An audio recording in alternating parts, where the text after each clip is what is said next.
What is due diligence when you are selling your business? In this video, I'll be answering what due diligence is from the perspective of a business seller. So due diligence, unfortunately, is not for your benefit at all. In fact, business owners, majority of business owners who are not prepared for the due diligence stage normally have a price erosion of their business sale price. So whatever's been agreed as a business purchase price or a business sell price, normally that price gets eroded through the due diligence process. And why does that happen? That normally happens is because the buyer, when they're conducting the investigation of your business, they uncover aspects of your business in which maybe you've overlooked because you've been running it this whole time.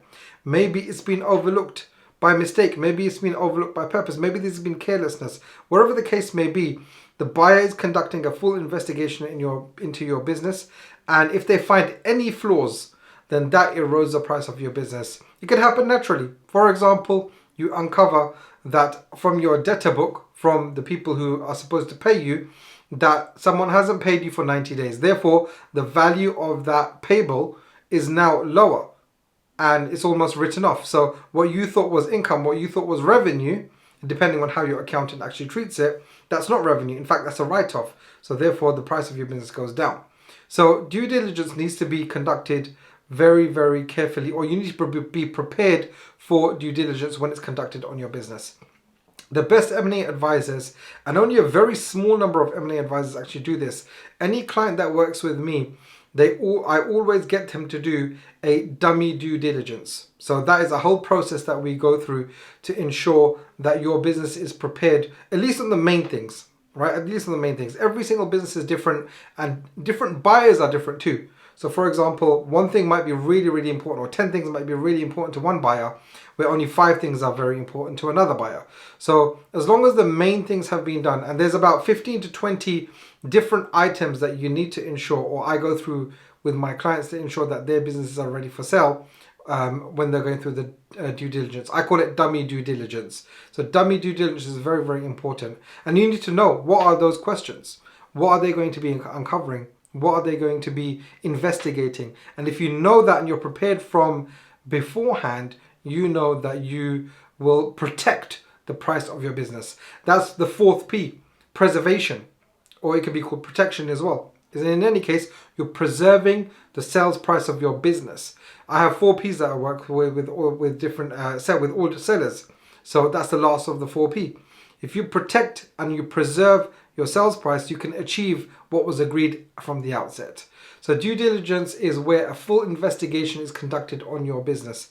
They conduct normally financial due diligence, legal due diligence, operational due diligence. So financial due diligence is, of course, as it says, they investigate all of the financials of your business, anything from incoming revenue to outgoing expenses, all of your accounts, management accounts, full accounts, everything that gets investigated. When it comes to legal due diligence, it looks at your operational organizational structure. It looks at your contracts. It looks at your staff contracts. And when you're talking about, and many other things, of course. And operational due diligence looks at your positioning in the market, your sales and marketing process, your management process, your customer journey, your customer satisfaction process. All of that is taken into consideration when they're doing due diligence. And again, if you're selling to a professional buyer, then they're going to come in, they're going to interview your staff members.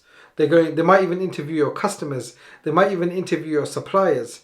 They're going to have a full conversation with all of these different stakeholders in your business. So you need to be prepared, is that if I'm selling to someone who's a professional buyer, then I need to ensure that I have access, or I have at least done some prep work for that before the due diligence stage comes across. In any case, be prepared for due diligence, do dummy due diligence, and if you want to find out more on how to do that, of course, then you can choose to work with me. I've got a bunch of resources in the description which it can help you and get the help that you need, whether it's regarding valuation, the sales process itself, or actual coaching on how you can actually sell your business without eroding price value and protecting you and your business. Because if there's one thing that needs protection more than anything else through a business sale, that's you as a seller. Because your business is going to leave you, but you have to ensure that you're protected. So to find out more on how to do that, use some of the links in the description to get the help that you need. And I hope that helps you on what due diligence is when you are selling your business.